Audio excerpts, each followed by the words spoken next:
Kyrie Irving is an enigma. He is, as he said himself, a basketball genius, an all-time great ball handler, finishing guard, and difficult shot maker with a wide array of counters and a mastery of scoring out of isolation and pick and roll. But for over a half decade, he's produced more controversy than signature moments on the court, earning a reputation as emotionally erratic, injury-prone, and to a lot of people, just not worth the trouble. But the NBA is an arms race, and raw talent can hide a lot of a guy's blemishes to any team looking to elevate itself into contention. So the Dallas Mavericks have decided to bet on that talent overcoming everything else and taken the gamble to trade for Kyrie. I have mixed feelings about that decision, but let's start with this. Kyrie undeniably fills an important need for the Mavericks as a second elite shot creator, and therefore elevates their offensive ceiling a good bit. The Mavs offense this year has been overwhelmingly dependent on Luka Doncic. He has the 5th highest usage rate in NBA history, has possessed the ball for more time per game than anybody in the last decade, and has improved their offense by 13 points per 100 possessions when he's on the floor. They quite literally play as the best offense in the league with Luka and the worst in the league when he's on the bench. They need Luka to survive. And the Mavs have, to some extent, built their roster that way, surrounding Luka with largely one-dimensional shooters who can convert the opportunities he creates for them as he controls every possession, and who can enable the team to play 5 out and give Luka the best spacing possible to go to work over and over and over. But still, you need that one other guy at least. The release valve, the guy who Luka can throw the ball to get a bucket so he doesn't have to exert full effort every possession, the guy who makes it that much harder to double and trap Luka in big spots, and the guy who can manage the offense when he's off the floor. Shout out to Spencer Dinwiddie for having a strong offensive season, but he's ultimately just too erratic and not capable of filling that role at a championship level. Kyrie does so pretty beautifully. I've seen some people characterize Kyrie as ball dominant and suggest that his skill set conflicts with Luka's, which is simply not accurate. Kyrie is the ultimate complementary offensive weapon to a ball dominant offensive engine. He scores with brutal efficiency without demanding control of every possession. Let him go to work one-on-one and he's a 96th percentile isolation scorer. Give him a screen and he's an 85th percentile pick and roll scorer. But he can kill you off ball too. Over the last 3 years, nearly half of his threes have come off the catch, and he's converted over 40% of them. Kick out to Kyrie, and he can either nail the catch and shoot look or go to work one-on-one, but he's not going to try to be Luka. That's why he's really worked offensively alongside so many different stars. LeBron, Harden, KD, everybody can use a versatile perimeter bucket getter, and especially the Mavs. If this team shoots really well, which they're capable of, the offensive ceiling is high. Last year, we saw the Mavs make a conference finals run with an offensive formula of unreal Luka, fringe star-level second creator, good spot-up shooting, and good team defense. But that last factor, which is undeniably key to that formula, is where the Mavs are in some trouble. The Mavs are 24th in defensive rating this year, worse than any team ever to make the finals, and they just shipped off probably their best defensive asset in Dorian Finney-Smith. A drop-off in effort has definitely played a role in their regression from being a top 10 defense last year, but their personnel was fundamentally pretty uninspiring. Their backcourt features a pair of liabilities, and their best big man, Christian Wood, is a mediocre drop defender who lacks the versatility to play other coverages. That, right there, puts you in a pretty big hole immediately. If your guards who are going to play the most minutes don't defend well at the point of attack, and you don't have a strong backline defender, that puts a lot of pressure on really strong wing play. And I just don't think the Mavs are there. Getting Maxi Kleber back will give them more versatility. He can be that switchable small ball 5 and is also just the best suited on the roster to guard big wings in any lineup. Josh Green is a defensive plus and could end up being their best all-around wing and a key to unlocking their ceiling. And Reggie Bullock is solid. But when there's going to be a couple liabilities on the floor at all times, where's the upside defensively here? When it comes playoff time, I honestly think Josh Green is their best option to guard Steph Curry. That's intense. If they draw the Nuggets, what in God's name are they doing with Nikola Jokic? Will this entire team be athletic and dialed in enough to make sharp rotations and affect shooters being fed great looks by elite offensive engines out there? Can anybody on this defense legitimately make opposing teams and stars uncomfortable? I'm just a bit skeptical across the board. Taking away another big, long, smart wing like Finney Smith from an already struggling defense leaves me thinking this team is going to be scrapping to hang around average defensively, and it's really hard to contend that way.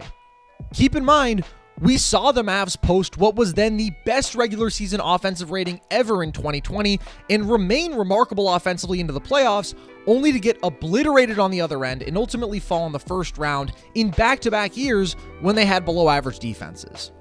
Only when they got that end of the floor figured out did they make their conference finals run. And that's why it's hard to ignore the Mavs' biggest mistake that set all of this up: letting Jalen Brunson walk. Brunson is a good enough second creator for the Mavs to win a title if they improved on the wings. The guy's a 23 point per game scorer, a high level pick and roll and isolation bucket getter, and a plus playmaker who actually carried the Mavs offense to post the same offensive rating with him on the floor as they did with Luka on the floor. So just hypothetically, say they bring Brunson back and never get Christian Wood, who I love and have for years. He's extremely fun to watch and super skilled for a big, but is ultimately just a nice offensive toy. Yeah, it's great to have a good athlete who can roll and shoot really well and even get himself the occasional ISO bucket, but that should really be the icing on the cake after they nail down high-level perimeter creation and wing play. So if they bring back Brunson, now they can package, say, Dinwiddie and 2 firsts to go get OG Anunoby, a really valuable two-way wing. If you have a starting 5 of Luka, Brunson, Finney Smith, Anunoby, and Kleba with Green, Bullock, Tim Hardaway Jr., and Dwight Powell all as rotational pieces, that to me is a roster that I'm confident can get out of the West. That's a legit defensive front court with strong perimeter shooting and high-level secondary creation Luka needs. It's simply a more complete roster. And I know they can't go back in time, and they obviously need to work with their roster as it is, but man, it feels like they made a mistake. They forced themselves into desperation when they could have built a better roster by staying course. This current Mavs roster is just not that complete. I don't mind their role players, but they aren't as good as Denver's. Dallas's top 6 isn't as good as the Warriors, and their two-way ceiling isn't as high as the Clippers. And that's another reason I'm concerned about the Kyrie move. It's a really high-risk move for a roster I still don't see as quite title caliber. And I know the Mavs couldn't just be content to hang around 500 with Luka playing at this level a year after a Western Conference Finals run, and I have an immense respect for Mark Cuban's willingness to make big moves to keep his star happy. And I definitely like this move in a purely basketball sense, but it's Kyrie, man. And the reality is that stars become available these days more than we tend to think. Last year, just through trades, we saw CJ McCollum, James Harden, and Domantas Sabonis all move before the deadline, and Donovan Mitchell and Rudy Gobert moved in the offseason. So, of course you don't want to sit around waiting, but there's a lot of teams that know they'd be better off breaking up their core who have really talented individual players, some in the mold of that secondary shot maker Dallas needed, like last year a CJ McCollum, or potentially still a Bradley Beal, or I guess a Zach LaVine. And the Mavs could have theoretically used this deadline and offseason to improve on the wings to get the roster right before adding the right second star. And I know everything feels urgent in Dallas right now, and the pressure is on, but it's most important that you get it right, because the wrong guy will set you back years. And Kyrie is better than those guys I mentioned, no doubt. But the risk with Kyrie is just not comparable to the risk of other stars. He's ended 3 of the last 5 seasons injured and averaged just 46 games played per season since leaving Cleveland. And he left Cleveland with the best player alive on his team after going to 3 straight finals to join a very talented young team in Boston, which he then left after promising he'd stay. And by the way, he said he was ecstatic to join the Celtics too. They now have made a finals already with mostly that same core and are currently the title betting favorites this year. Then, he formed what seemed to be the greatest offensive trio ever, only to be injured for their one true chance at a title before refusing to get vaccinated and therefore becoming a part-time player, which was at least partially responsible for James Harden leaving. And then 2 years later, when those Nets finally started to look like a contender again, he demanded out. We don't even have to get into flat earth talk or anti-Semitism suspensions or anything. He has consistently been unavailable in the biggest moments and has consistently messed up great basketball situations in remarkable fashion. And if you ever think you are stable and safe with him, he has proven you are not. And if Kyrie is the wrong guy, if he becomes upset with the level of team success or the city of Dallas or his role or anything at all and decides he's done, or if there comes a point that for any reason it seems like this just is not going to work, then you are set back multiple years and you are not getting real value back for him. I truly believe this is the last time that's happening. And then, I don't mean to be dramatic, but that could very much jeopardize things with Luka because timetables are accelerated in today's NBA, and he's not going to want to sit around for the same organization to mess things up when he feels like he can take things into his own hands. So the bottom line is that I am excited for the Mavs, but I'm scared looking at this long term. This is real risk, not just in terms of assets, but in time. Just like they can't afford to waste years being stagnant, they can't afford to waste years on the wrong co-star. And as gifted as he is, Kyrie has made it really hard to bet on him as a consistently positive force. Now, Dallas can still improve this roster in the offseason. Maybe it's moving off Tim Hardaway Jr. for a better, more versatile two-way wing, or attaching picks to Bertans' contract to add a legit wing. But one more real impact guy in that role could change this team's outlook in my eyes, and it's definitely not unobtainable. But as things stand, no, I wouldn't pick them over Denver in a best-of-7 series or the Warriors, and I probably wouldn't take them over the Clippers. And for that to be the case when you're taking on Kyrie Irving, making him your guy is scary. I'm excited to see the fit on the court, and I hope this all works out because I want to see Luka's prime maximized.